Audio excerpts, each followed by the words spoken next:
Bonjour Doguet. Bonjour. Alors, que pensez-vous de cette cérémonie du 10 mai? Émouvant. D'abord, conserver le 10 mai comme date, évidemment, dans la République est important pour les mémoires. Et surtout le discours du chef de l'État. Son dernier discours officiel, François Hollande nous dit, évitons la concurrence des mémoires, travaillons à faire en sorte que chaque mémoire ait sa place dans la République.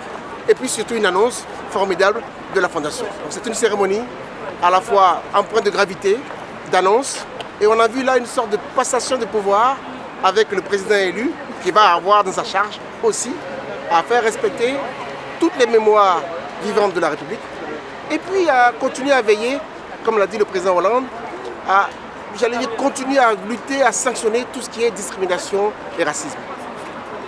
Par ailleurs, vous êtes très engagé, on le voit avec Emmanuel Macron. Je suis un marcheur de la première heure, qui a repris le travail militant après 5-6 ans d'arrêt, parce qu'il y avait une offre qui me plaisait, une envie qui me faisait, et pour des raisons simples. J'ai toujours voulu cette convergence, parce que la République se fait évidemment dans des débats contradictoires, mais il y a des moments où on doit se rassembler. Voilà pourquoi j'ai fait ce choix-là. Je suis content que le président Macron ait été élu.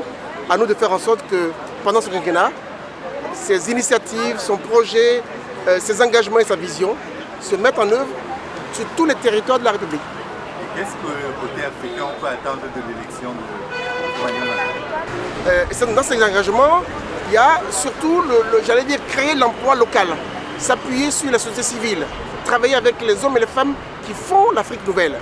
Donc sortir d'un ancien schéma et revenir sur ce qui fait la force de l'Afrique d'aujourd'hui. Les entrepreneurs, les créateurs, les hommes d'initiative, la société civile.